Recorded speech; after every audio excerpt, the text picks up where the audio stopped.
जी, अस्सलाम वालेकुम। उम्मीद है आप सब लोग खैर खैरियत से होंगे। तो बात को आगे बढ़ाते हैं। तो हमने ये देख लिया कि जो डेरिवेटिव है ये किसी भी फंक्शन की जो ग्राफिकल फॉर्म है उसकी किसी भी फंक्शन की एनालिसिस के लिए जो है वो यूज़ किया जा सकता है। और हम जो इस वक्त जिस फॉर्म में इंटरेस्टेड हैं वो फॉर्म है ग्राफिकल फॉर्म उसकी, ठीक है।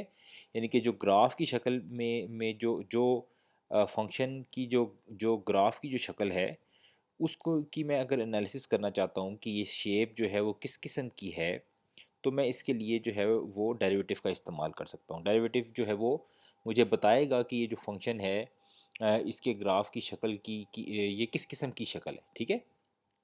और फिर मैं उसको रिकग्निशन के लिए भी यूज़ कर सकता हूँ, उसकी एनालिसिस जो है वो डिफरेंट पर्पस के लिए यूज़ कर सकता हूँ। तो अब क्या है कि जो है हमने ये देखा कि ये बेसिकली क्या था कि ये परपेंडिकुलर और बेस था एक ट्रायंगल का ना। और ये ट्रायंगल जो जब जो है इसमें जब इसका साइज़ बहुत छोटा हो जाएगा तो फिर मैं उस वक्त यानी कि जब x2 - x1 का साइज़ बहुत छोटा हो जाएगा तो फिर उस वक्त मैं क्या करूँगा कि मैं जो ये डेल्टा है इसको मैं डेरिवेटिव कहने लग जाऊँगा, ठीक है। तो यानी एक ऐसा चेंज जो कि बहुत माइन्यूट चेंज को अगर हम मॉनिटर कर रहे हैं तो उसको हम डेरिवेटिव कहेंगे, ठीक है। तो अब यहाँ पे अगर केस जो है वो इस तरह का हो जाए कि जिसके में हम जो जो हमारे पास डिनोमिनेटर है, यानी कि अगर मैं जो है वो किसी केस में ये x2 - x1 को छोटा करते करते इतना इतना ज़्यादा छोटा कर दूं कि उस फील्ड में ये जो है ये एक यूनिट के बराबर हो जाए x2 - x1। मतलब ये कि फ़र्ज़ करें कि मैं अगर ये बात करता हूँ कि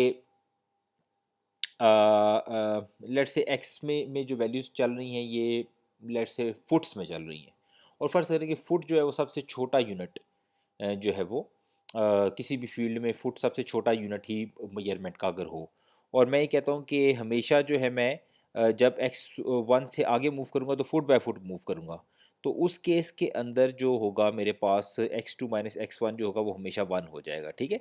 यानी कि अगर किसी केस के अंदर x2 - x1 जो है वो हमेशा यूनिट हो जाए तो उस केस में क्या होगा कि जो डेरिवेटिव होगा वो सिर्फ y2 - y1 के बराबर रह जाएगा, ठीक है। इस ऐसे डेरिवेटिव को हम डिफरेंशियल बोलेंगे, ठीक है।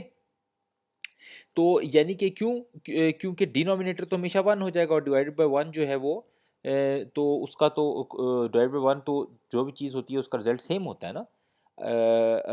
अच्छा, इस बात को दोबारा समझते हैं कि ये बात मैंने क्या की। देखिए, बात ये है कि हमारे केस के अंदर जो इमेजेस के केस में ना जो हम शेप एनालिसिस कर रहे होंगे वो ज़ाहिर है जो जो तस्वीर बनी हुई होगी उस तस्वीर की हम एनालिसिस करना चाह रहे हैं ना। बेसिकली हम ये जिस तरह कि हम देखते हैं कि कोई भी अगर एक 1D फंक्शन होता है let's say F of x, तो हम ये देखते हैं कि इसको रिप्रेजेंट करने के लिए जो ग्राफ हमें चाहिए होता है वो 2D एक प्लेन चाहिए होता है, उसके ऊपर ग्राफ हम बनाते हैं ना। 2D है ना ये, एक्स इधर और इधर वाई प्लॉट करने के लिए, ठीक है। इसी तरह से अगर कोई भी फंक्शन यानी कि अगर फंक्शन वन डायमेंशनल है तो उसको जो जो शो करने के लिए जो हमें सरफेस चाहिए वो टू डायमेंशनल चाहिए, ठीक है। अब हमारे जो जो हमारा इमेज होता है ना, इमेज के केस के अंदर हमारे पास एक्स और वाई दोनों होते हैं, ठीक है ना। अच्छा, ये बाय द वे ये वाई और ये वाई ये दोनों फ़र्क वाई हैं, ठीक है ना। ये वाई और जो हम मैंने जो जो जो यहाँ पे वाई बनाया है ये दोनों फ़र्क वाई हैं, ठीक है। इस वाई से मुराद जो है वो आउटपुट है, इसको मैं जी भी कह सकता हूँ, ठीक है ना। इसको मैं जी भी कह सकता हूँ, ये कुछ और भी कह सकता हूँ, ठीक है ना। फंक्शन का यानी आउटपुट का नाम मैंने यहाँ पे वाई लगाया है। वाई मैं इसको क्यों लिखता हूँ, इसलिए वाई वाई लिख रहा हूँ। जनरली वाई क्यों लिखा जाता है, इसलिए वाई लिखा जाता है कि ग्राफ के ऊपर जब इसको शो किया जाता है तो क्या होता है कि इस साइड पे हम जो है ना जो एक्स कोऑर्डिनेट होता है उसके अंदर एक्स एक्सिस के ऊपर जो हम हैं वो क्या कर रहे होते हैं कि इनपुट शो कर रहे होते हैं और जो वाई एक्सिस होता है इसके ऊपर हम फंक्शन का आउटपुट शो कर रहे होते हैं, ठीक है। जबकि इसका नाम वाई होना ज़रूरी नहीं है, ठीक है ना? ये जी भी हो सकता है, इसका नाम मैं कुछ भी रख सकता हूँ, ठीक है ना? के भी रख सकता हूँ, ठीक है? अच्छा, जबकि ये वाई जो है ना, इससे मुराद वाई डायमेंशन ही है, ठीक है? ये जो है ये वाई डायमेंशन ही है, ठीक है? क्योंकि जो इमेज है इसमें एक एक्स डायरेक्शन होगी और एक वाई डायरेक्शन होगी ना, तो इसको मैं ऐसे भी लिख सकता हूँ, इस यानी ये एक्स वाई भी हो सकती है, इसको मैं कह सकता हूँ और इसको मैं रो कॉलम भी कह सकता हूँ, ठीक है? एक्स वैसे जो होता है, जो एक्स होता है वो कॉलम होते हैं, और जो वाई होता है वो क्या होता है, वो वाई जो होता है वो हमारे पास रोज होते हैं, ठीक है? तो मैं यहाँ पे यानी कि इसको जो है वो मैं एक मिनट, इसको मैं इधर से साफ करके ज़रा सा, तो मैं यानी कि इसको थोड़ा सा, तो मैं यानी कि एफ ऑफ कॉलम रो, इस केस में क्योंकि मैंने एक्स वाई लिखा है तो मैं कॉलम रो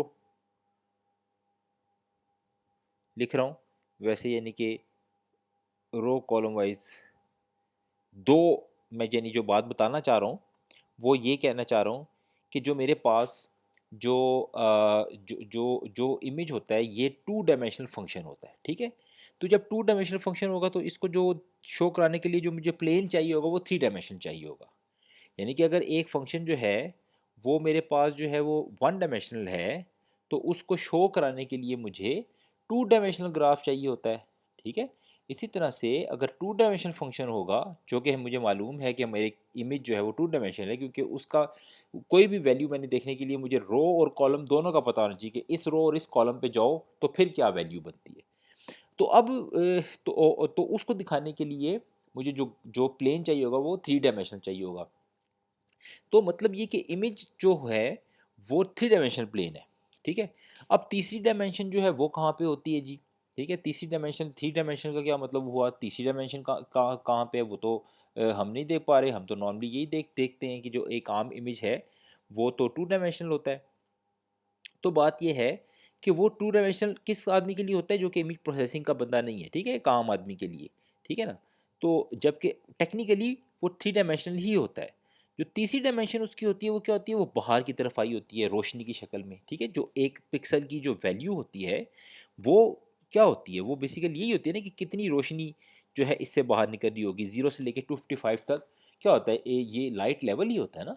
तो अगर एक इमेज जो है वो किसी, फ़र्ज़ करें कि मेरे पास जो है वो एक टेबल का सरफेस के ऊपर जो है वो कोई कोई जो है वो फ़ोन पड़ा हुआ है और वो ऊपर की तरफ देख रहा है, तो ऊपर की तरफ ज़ाहिर है ये क्या होगा, ये इसके ऊपर ऐसे करके वो लाइट बाहर आ रही होगी ना, जहाँ पे ज़्यादा ब्राइटनेस होगी उधर से लाइट ज़्यादा आ रही होगी, और जहाँ पर ब्राइटनेस कम होगी वहाँ से लाइट कम आ रही होगी।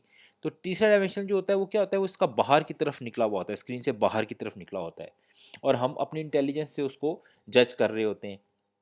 तो अब क्या है कि हम जो है वो, और ज़ाहिर है ये जो अगर फ़र्ज़ करें कोई भी एक लाइट है, उसने जब कोई भी एक कैमरा है उससे उसने जब कैप्चर किया है किसी भी ऑब्जेक्ट को, तो ज़ाहिर है जो लाइट सोर्स होगी वो जो करीब का सरफेस होगा उससे ज़्यादा फोटोन उस तक पहुँचे होंगे ना टकरा के, और जो जो दूर का ऑब्जेक्ट होगा उससे कम फोटोन पहुँचे होंगे, इसीलिए वो हमें दूर नज़र आ रहा है और ये जो जो करीब वाला है वो करीब नज़र आ रहा है। तो अब ये जो ग्राफ बन गया है ना, जो है फ़र्ज़ करें कि किसी कोई शेप है, कोई बॉडी है या कोई किसी का फेस है, ठीक है? उसकी फेस है, यहाँ पे फेस की जो है ना वो नाक है और आँखें हैं। तो अब मैं क्या करूँगा कि जब मैं इसके ऊपर डेरिवेटिव फेरूँगा, तो डेरिवेटिव इसीलिए फेरूँगा कि जब जो मैं ये देखना चाह रहा हूँ कि ये जो उतार-चढ़ाव हैं, ये किस तरह के हैं, ठीक है? ये उसी तरह के उतार-चढ़ाव हैं जिस तरह के उतार-चढ़ाव जो हैं वो एक आम फंक्शन के ग्राफ के हुआ करते हैं। लेकिन यहाँ पे सिर्फ़ क्या है कि ये टू डायमेंशनल है, ठीक है? एक तो बात ये कि ये टू डायमेंशनल है। और टू डायमेंशनल जब फंक्शन होता था, तो उसका का जो जब डेरिवेटिव हम कैसे निकाला करते थे? उसका डेरिवेटिव हम पार्शियल डेरिवेटिव से निकाला करते थे ना। पहले जो है वो यानी एक एक साइड को कांस्टेंट रख के दूसरी साइड का डेरिवेटिव निकाल लिया, और फिर उसके बाद जो है वो जो जो दूसरी वाली साइड है उसको कांस्टेंट रख के पहली वाली साइड का डेरिवेटिव निकाल लिया, ठीक है, और फिर उन दोनों को कंबाइन कर लिया। ये पार्शियल डेरिवेटिव होता था ना। पिछला वाला बेशक आपने जो पहले पार्शियल डेरिवेटिव पढ़ा हुआ है वो चाहे आपको बड़ा खौफनाक लगता हो, आप उसको फ़िलहाल भूल जाएँ। हम जो है ना इसमें में सिंपल सा तरीका देखेंगे और हम देखेंगे वो काम कर रहा है, और जो है ये फ़िलहाल इसके लिए वही मैटर करता है। कैलकुलस या मैथमेटिक्स के पॉइंट ऑफ व्यू से अगर आप देखें तो ज़ाहिर है जो है वो जो उसमें आप प्रॉब्लम सॉल्व करते थे वो भी ज़रूरी थे, लेकिन हम अभी इस चीज़ को वहाँ तक रखेंगे जो हमारे लिए ज़रूरी है, ठीक है। तो अब यानी दो बातें हो गई। एक बात जो मैंने ये कहा कि ये x1 माइनस x2 जो है ये इसकी वैल्यू अगर 1 हो जाए तो जो है वो हमारे पास जो इस डेरिवेटिव की जो फॉर्म है वो कौन सी वाली मैटर कर रही होगी, इसकी फॉर्म जो मैटर कर रही होगी यानी कि जो अल्टीमेटली जो फॉर्म बन जाएगी इसकी वो ये बन जाएगी, ठीक है, डिफरेंशियल वाली फॉर्म बन जाएगी। इसको इस यानी कि हमारे और हमारे केस में यही ज़्यादा जो है वो मैटर करेगी। ये क्यों करेगी जी ऐसे? हमारे केस में ये वाली फॉर्म क्यों मैटर करेगी? वो इसलिए मैटर करेगी कि देखें एक्स ये इसको अगर आप गौर से देखें ये इमेज है ना, इसके अंदर ऐसे करके जो है वो रोज़ और कॉलम्स बने हुए होंगे, ठीक है? अच्छा, और इस रोज़ और कॉलम्स के अंदर क्या होगा कि मैं अगर जो है वो कॉलम्स वाइज़ पढ़ना शुरू करूँ यानी की शक्ल में पढ़ना शुरू करूँ तो क्या होगा कि मैं इसको यानी एक दफ़ा मैं कॉलम फिक्स कर दूँगा और जो है ना रो फिक्स कर दूँगा और डिफरेंट कॉलम्स के ऊपर डेरिवेटिव निकालना शुरू करूँगा, ठीक है? और एक दफ़ा मैं क्या करूँगा कि जो है ना वो कॉलम फिक्स करके डिफरेंट जो है ना जो है वो एक दफ़ा रो को फिक्स करके डिफरेंट कॉलम्स का निकालूँगा और एक दफ़ा कॉलम को फिक्स करके डिफरेंट रोज़ का निकालूँगा, ठीक है? और फिर उन दोनों को कंबाइन कर दूँगा, ठीक है? पहली बात तो ये। अब फ़र्ज़ करें कि मैं एक जो है ना रो को फिक्स करता हूँ और डिफरेंट मैं कॉलम्स के बीच में डेरिवेटिव निकालना शुरू करता हूँ, ठीक है? तो अब ज़ाहिर है जब मैं इसमें निकालना शुरू करूँगा तो इसका मतलब क्या है कि मैं एक्स की वैल्यू को इंक्रीज़ करता जाऊँगा। तो एक्स की वैल्यू यहाँ पे क्या होगी? यहाँ पे एक्स की वैल्यू जो होगी वो यही होगी ना कि जो है वो column number 1, column number 2, column number 3 या एक्स वैल्यू यानी pixel number 1, pixel number 2, pixel number 3 यही होगा ना कि यहाँ पे यानी जो मैं कहना चाह रहा हूँ वो ये है कि पहली बात है कि यहाँ पे पार्शियल डेरिवेटिव लेंगे, ठीक है? और पार्शियल डेरिवेटिव जो है वो हम कैसे लेंगे? पार्शियल डेरिवेटिव मतलब एक जो यहाँ पे जो वेरिएबल है वो क्या है? 2 है ना, एक कॉलम है और एक रो है, ठीक है? अच्छा, तो अब मैं अगर कॉल एक दफ़ा मैं क्या करूँगा कि जो है ना रो को फिक्स करके कॉलम चेंज करता जाऊँगा डेरिवेटिव निकालने के लिए, ठीक है?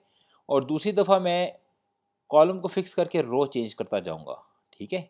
ये 2 हर हर वैल्यू के ऊपर, हर पिक्सेल के ऊपर या हर वैल्यू के ऊपर मेरे पास 2-2 डेरिवेटिव निकल आएँगे। ये पार्शियल डेरिवेटिव होंगे। इनको मैं कंबाइन करूँगा तो एक्चुअल डेरिवेटिव निकल आएगा, ठीक है?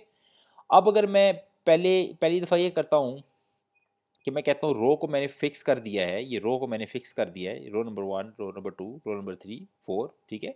इतना ये कॉलम 1, 2, 3, 4 ऐसे ही होता है ना इमेज। तो मैं इस ये कहता हूँ कि यार मैंने रो फिक्स कर दिया और कॉलम मैं इंक्रीज़ कर रहा हूँ, ठीक है? कॉलम को मैं वेरिएबल ले रहा हूँ।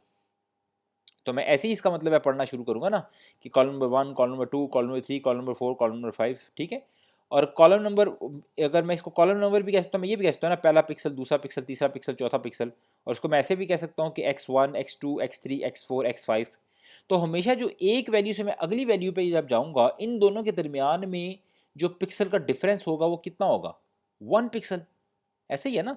ये पिक्सल नंबर पहला है, ये दूसरा है, ये तीसरा है। जब भी मैं 2 पिक्सल के दरमियान में वैल्यू निकालने की कोशिश करूँगा, तो पिक्सल नंबर के अंदर चेंज कितना आएगा? 1, 1 यूनिट का, ठीक है? यानी यहाँ पे भी जैसा मैं अगर देख रहा हूँ, तो मैं हमेशा x2 माइनस x1 क्या होगा? हमेशा जो है मेरे पास x2 माइनस x1 क्या होगा? हमेशा इस केस के अंदर हमेशा 1 होगा।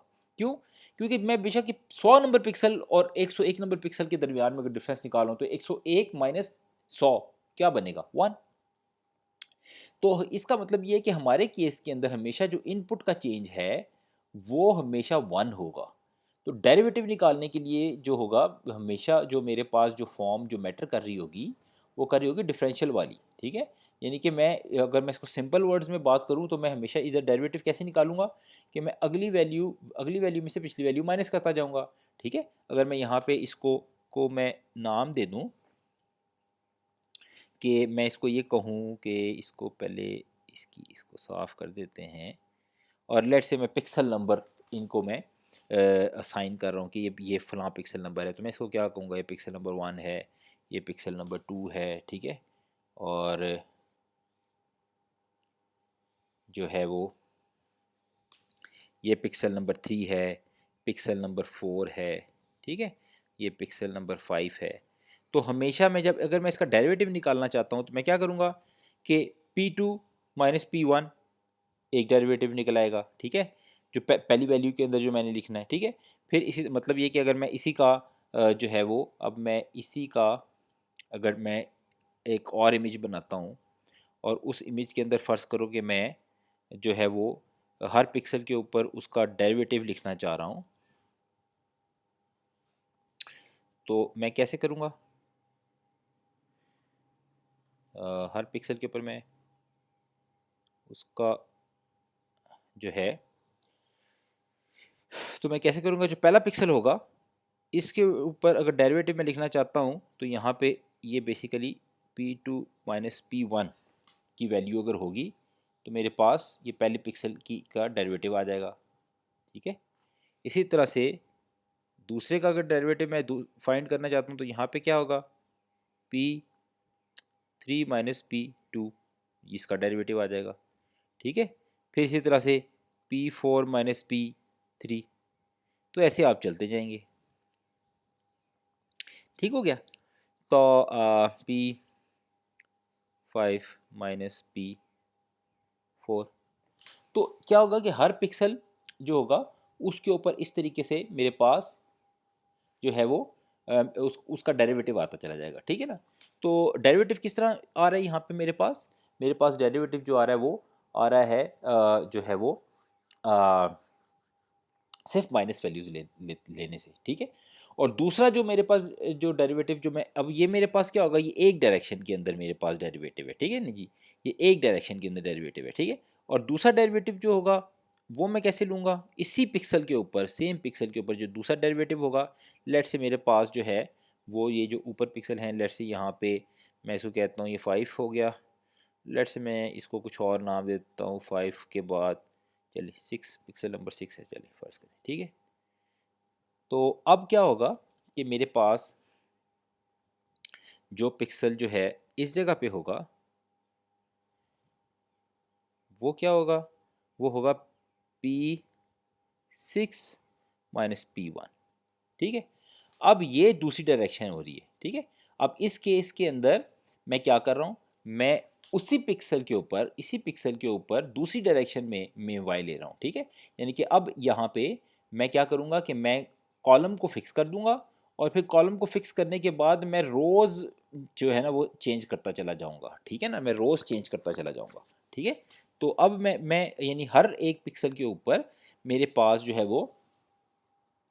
जो है दो वैल्यूज़ डेरिवेटिव की आएंगी। ठीक है, एक जो होगी वो उसमें मैं रो को फिक्स कर दूंगा और कॉलम के ऊपर मैं जो है वो डेरिवेटिव लेना शुरू करूंगा, और दूसरे में मैं कॉलम को फिक्स कर दूंगा और रो के ऊपर डेरिवेटिव लेना शुरू कर दूंगा। ठीक है, दो वैल्यूज़ आएंगी। और दूसरी चीज़ क्या कि जो मेरे पास जो है वो दो आएंगी, अब मैं ये देखूंगा कि इनको कंबाइन कैसे करना है मैंने। ठीक है जी, और जो जो डेरिवेटिव की फॉर्म हमारे लिए यहाँ पे मैटर कर रही है वो कौन सी वाली मैटर कर रही है, वो हमारे लिए मैटर कर रही है डिफरेंशियल वाली फॉर्म। और डिफरेंशियल वाली फॉर्म क्या होती है, जिसके अंदर जो जो जो सॉरी जो डिफरेंस वाली फॉर्म। ठीक है, जो ये वाली फॉर्म होती है इसको डिफरेंस बोलते हैं। ठीक है, यानी कि जब डिनोमिनेटर जो है वो वन हो जाता है, डिनोमिनेटर अगर वन हो जाता है तो उस वक्त जो डिफरेंशियल होता है वो डिफरेंस के बराबर हो जाता है। डिफरेंस जो होता है वही डिफरेंशियल बन जाता है। ठीक है ना, तो इस वीडियो के शुरू में मैं मेरे ख्याल से डिफरेंस को मैं डिफरेंशियल बोलता रहा हूँ, तो ये ज़रा सी करेक्शन है यहाँ पे कि जो जो जो मेरे पास जो है अ, ये फॉर्म थी, ये वाली जो फॉर्म है, इस फॉर्म को हम क्या बोलेंगे, डिफरेंस बोलेंगे। ठीक है, जब भी डिनोमिनेटर जो है वो वन हो जाएगा तो उस केस में जो डिफरेंशियल होगा, यानी D Y by D X जो होगा वो डिफरेंस के बराबर हो जाएगा, ठीक है। यानी कि मैं सिंपल डिफरेंस लूँगा दो वैल्यूज़ का, तो मेरा डेरिवेटिव कैलकुलेट हो जाएगा, ठीक है। तो अभी इस वीडियो को यहाँ पे रोकते हैं, अगली वीडियो में देखते हैं कि इनको कंबाइन कैसे करना है, ठीक है। तो अगली वीडियो तक के लिए अल्लाह हाफिज़।